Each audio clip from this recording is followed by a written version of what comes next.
est très heureux de te recevoir, Mélisse, ici à la Comédie du Livre de Montpellier, avec Lipfly, donc le réseau communautaire du livre. Très heureux aussi de pouvoir parler avec toi de deux livres, donc Un chemin de table, et puis À ce stade de la nuit, donc deux livres totalement différents, quoique, on verra bien. Pour commencer avec Le chemin de table, donc là on est dans l'univers de la cuisine.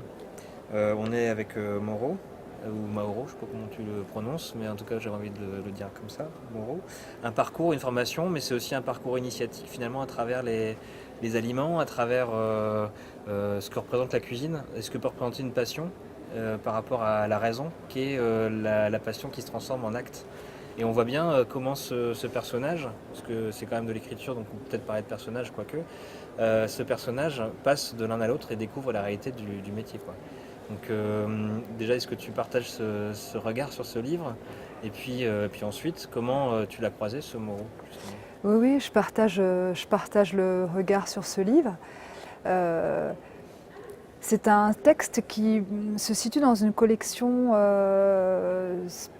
spécifique, enfin qui correspond aussi à un espèce de projet éditorial, qui est le projet de raconter la vie, qui m'intéresse dans la dimension raconter. Hein, c'est quoi raconter et quelle langue ça va ça convoque ou ça demande, et puis voilà cette idée de la vie, raconter la vie des gens, les vies, la vie des lieux, etc. C'est une collection qui essaye de regarder à la fois des parcours de vie, des moments de vie, et puis aussi voilà, des lieux qui sont a priori pas forcément visibles.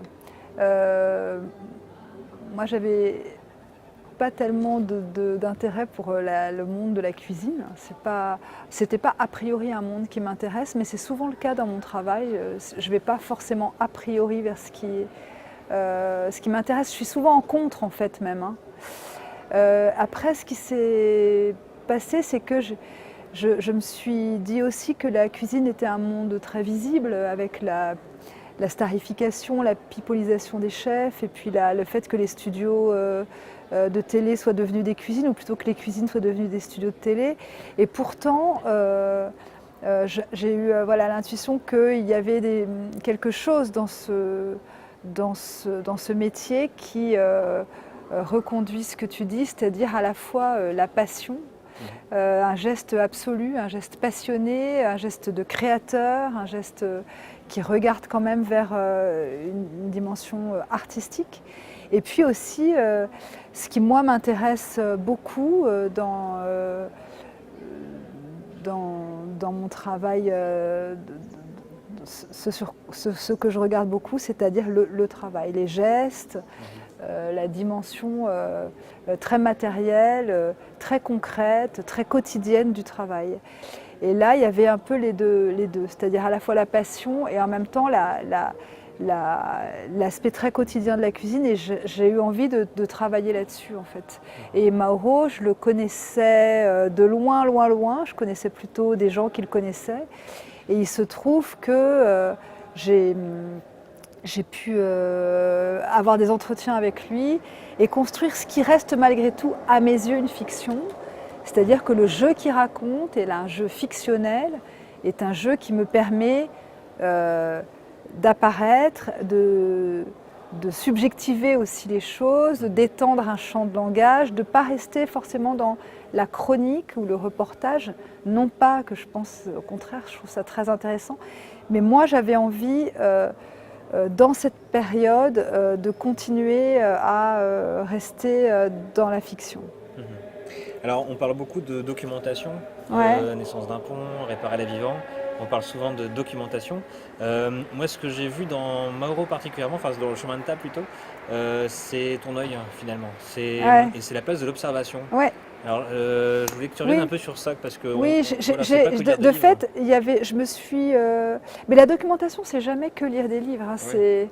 C'est aussi aller dans des lieux, parler à des gens, sortir de chez soi, sortir de soi. Enfin, c'est un geste quand même qui peut prendre plusieurs formes. Mais c'est vrai que là, en fait, j'ai pas eu de travail documentaire, sinon de parler avec lui, d'aller le voir travailler.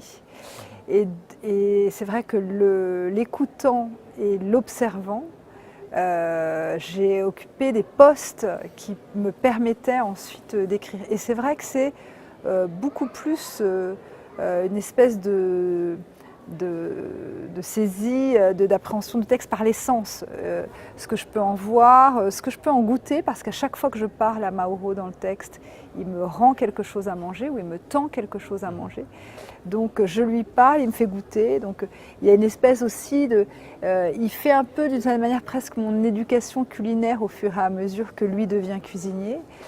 Et ce qui me touchait aussi dans ce livre par rapport à ces histoires de travail, de métier, c'est finalement de saisir un moment où quelqu'un devient ce qu'il va être en fait, c'est-à-dire saisir une espèce de sortie, je veux dire sortie de la latence de la jeunesse, ou plutôt le moment, voilà, de saisir le moment où ça se cristallise, où il y a quelque chose qui se cristallise, qui est le fait que voilà, il va s'engager dans la cuisine. Et c'est vraiment le moment où sa vie bascule que moi j'ai voulu décrire dans ce livre. Le moment où il passe de cette espèce de statut d'étudiant passionné de cuisine, qui cuisine beaucoup, qui a des petits boulots dans des restos, etc., à un moment où il va devenir vraiment cuisinier à tel point qu'il va ouvrir un restaurant. Voilà, donc, et ce que ça implique comme changement de vie en fait, hein, et comme sacrifice. Comme sacrifice, ouais. C'est vrai que la dimension, l'autre dimension du texte qui m'intéressait, je veux dire, en dehors du métier et des questions spécifiquement culinaires, etc., c'était aussi de capter la fatigue. La fatigue, c'est un des thèmes de ce livre. Enfin, elle traverse tout ce livre, elle questionne tout ce métier, et elle questionne aussi ce rapport au travail. Il est épuisé tout le temps. Enfin, c'est épuisant, et c'est aussi quelque chose qui à la fois permet de, voilà, quand même de se rappeler quand on va, je sais pas, prendre un repas dans un restaurant, etc. Voilà, c'est quand même il y a quand même l'idée d'une coulisse qui est cette invisibilité, qui est cette fatigue, qui est cette tension, ce goût de l'absolu couplé quand même à un rythme de travail effréné, quoi. Et ça, je trouve que c'est une belle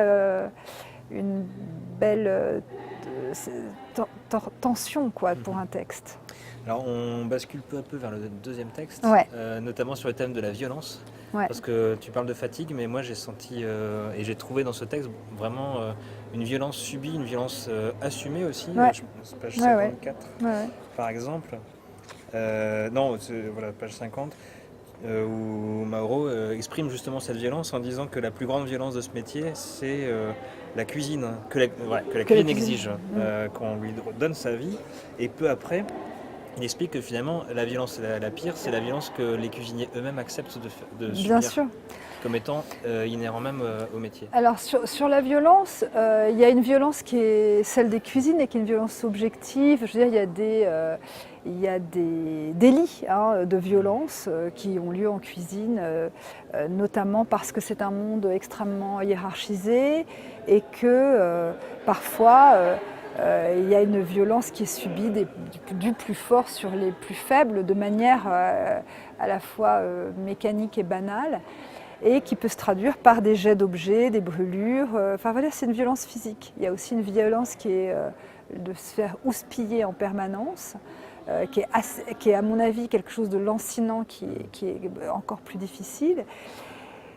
Mais ce que Mauro me disait, c'est que bon, il y a cette violence-là. Par ailleurs, elle est couplée avec une grande solidarité. Ce qu'il me disait, ne sois pas trop sur cette idée de violence. Il y a aussi une solidarité qui peut faire penser à des modes peut-être parfois plus paternalistes de travailler. Mais il dit cette solidarité, elle existe. En revanche, ce qui l'étonnait beaucoup plus, c'est l'espèce contrainte que s'infligent les cuisiniers, les commis. C'est-à-dire, à un moment, il me donnait cet exemple incroyable. Il me disait, si ça commence à 8h, tout le monde vient à 7h, et celui qui arrive à 8h, le lendemain, il viendra à 7h. Parce qu'il y a une espèce de pression comme ça. Et cette pression, elle est également activée par ceux-là même qui travaillent. s'il ne l'active pas vraiment, en tout cas, il la relance. Voilà, il la relance. Et ça, oui, ça m'a pas mal impressionné. D'ailleurs, ça l'a impressionné lui aussi beaucoup.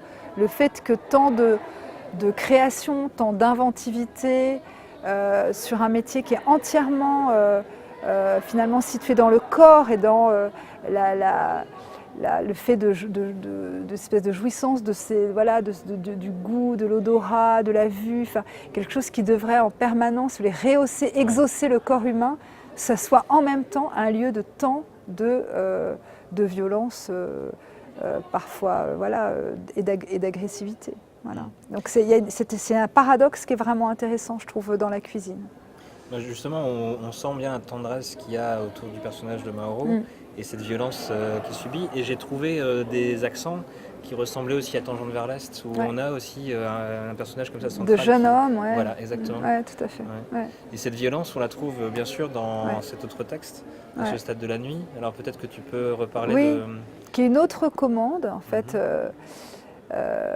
Alors c'était intéressant pour moi de travailler ces textes aussi dans une période assez dense, et ça me tenait quand même rivée au travail, rivée à l'écriture.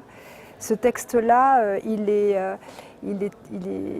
prenait place dans une collection qui s'appelle Paysager écrit, qui est une collection dont la facime est à l'initiative et qui est publiée aux éditions Guérin. Et donc c'est redevenu après, il est sorti en mai 2014 et repris en novembre 2015 chez Vertical. Mais donc cette histoire de paysage écrit, moi je l'ai d'abord prise dans son sens littéral, c'est-à-dire la relation entre le paysage et l'écriture, qui pour moi est venue très simplement dans le toponyme, qui est la manière dont le nom va se déposer sur un paysage, va le résorber, l'aimanter, le représenter. Quand on dit Paris, etc. Il y a des grands textes de Proust qui le disent, et pas que de Proust. Enfin, il y a les toponymes, les anthroponymes aussi, bon, parce que les noms propres ont un rôle important dans mon travail, mais les toponymes ont un imaginaire, ils ont cette importance. Et moi, je suis rentrée un petit peu dans le livre en projetant quand même au départ de faire un livre autour de la toponymie, des noms de lieux, et qui sont aussi des mots et qui peuvent faire des poèmes. On pense par exemple au poème de Ludovic Janvier, assez extraordinaire texte de Ludovic Janvier sur les noms de rivières. Et en même temps, et assez vite, ça s'est couplé à l'idée de saisir un de ces noms de lieux et de le faire entendre totalement, c'est-à-dire de le feuilleter intégralement et de poser réellement la question, quand j'entends Lampedusa, qu'est-ce que j'entends dans son nom, qu'est-ce que je vois dans ce nom, et de me rendre compte que ce que j'entends aujourd'hui dans ce nom n'a plus rien à voir avec ce que j'entendais dans ce nom il y a seulement 10 ans, où ce nom de Lampedusa résorbait des visages d'acteurs, donc de Burt Lancaster, des visages de fiction, du cinéma, des scènes de bal, de la littérature, du cinéma, etc. Le Guépard. Et finalement aujourd'hui, ce nom, ce qui vient en premier, c'est évidemment les naufrages qui ont lieu à quelques miles des côtes dans ces embarcations de fortune qui transportent des migrants, souvent venus de Libye. En l'occurrence, c'est plutôt des migrants qui viennent de Libye. Et du coup, j'ai essayé de feuilleter tout le spectre que contient ce nom, c'est-à-dire d'en faire une espèce d'archéologie. Voilà. C'est comme si l'archéologie de ce nom, donc d'abord par les images de fiction qui deviennent peu à peu des images aussi qui sont liées à de la mémoire intime, des lieux où j'ai été, notamment Lampedusa, les îles de Méditerranée, Stromboli, etc. Ça dessine aussi un autre parcours, et d'inscrire un peu dans cette espèce de... C'est la façon dont le nom va migrer dans la langue, et moi, ce que je voulais montrer, c'est comment cette migration, elle forme aussi une espèce d'art poétique, c'est-à-dire un certain rapport au paysage, avec notamment le chant d'épices de Bruce Chatwin, qui est une espèce d'ode à la migration, enfin, au sens où c'est un rapport au monde qui ne se pense pas en termes de possession et de racines, mais en termes de mouvement. Et, Ouais, et c'est ça, c'est ouais. beaucoup plus, c'est vraiment fort. Enfin voilà, c'est ce que ce livre essaye de saisir. Et à la fin, on part vraiment du plus loin, c'est-à-dire de plus fictionnel, le cinéma, les romans, et on arrive à la fin vers quelque chose qui est une espèce d'image du naufrage qui est un peu ultime. Et en fait, c'est celle-là qui sédimente, et c'est celle-là maintenant qui est là. Et les autres sont partis en hors champ, en fait. Je ne pense pas que quelqu'un qui entend de Lampedusa aujourd'hui, il voit le guépard. Il voit évidemment d'abord les personnes qui vont mourir qui viennent mourir en mer et dont les corps s'échouent sur les plages. Alors c'est ça qui, comme tu parlais de spécificité de la toponymie, finalement c'est la relativité aussi de la toponymie. Enfin, il y a la présence, il y a ta présence dans la géographie française aussi, à travers les noms, mais en même temps ça veut dire beaucoup. C'est cette relativité qui peut aussi relativiser certaines positions extrémistes, on va dire, sur justement ces personnes qui arrivent et qui sont dans des situations difficiles. Tu mélanges ça aussi à des parcours de princes déchus qui se retrouvent migrants ou d'acteurs. Enfin voilà, c'est ce mélange-là. Et finalement, il y a une image qui est... Je réinjecte un peu d'égalité. Même moi, je dis à un moment donné que mon prénom et mon nom sont deux toponymes. Et en fait, c'est une façon aussi de me replacer moi dans ce réseau de noms et de mouvements et de migration. C'est une façon je trouve, d'être présente avec eux aussi, d'une certaine manière. Bien que ce soit un livre qui, j'allais dire, où le geste politique, il est venu dans l'écriture. De la question de la toponymie, je suis allée assez vite sur Lampedusa, mais pour moi, c'est plutôt le fait d'écrire là-dessus où je me suis dit, mais en fait, quand j'entends ce nom, qu'est-ce que j'entends ? Et j'ai aussi assez aimé que ce geste politique, il vienne assez humblement, j'allais dire, depuis la sphère où je peux agir, et que ce n'est pas de l'indignation morale de quelqu'un qui par ailleurs vit de manière privilégiée. C'est plutôt un espèce de travail un peu d'entomologiste, de quelqu'un qui demande qu'est-ce que j'entends, c'est quoi, qu'est-ce qui vient, etc. Et la politique, elle vient aussi de là, c'est-à-dire dans l'idée que on essaye qu'on soit dans le... oui, que l'on déplie le sens des mots, enfin, et que les mots aient un sens, et que c'est ce sens-là qui va se déplier, en fait. C'est on déplier du sens, quoi. Et pour moi, ça, c'était important. La politique, elle est là, en fait. Justement, ma question c'était sur le côté poétique dont tu as répondu. On est obligé de terminer l'entretien parce que je crois que tu es attendu.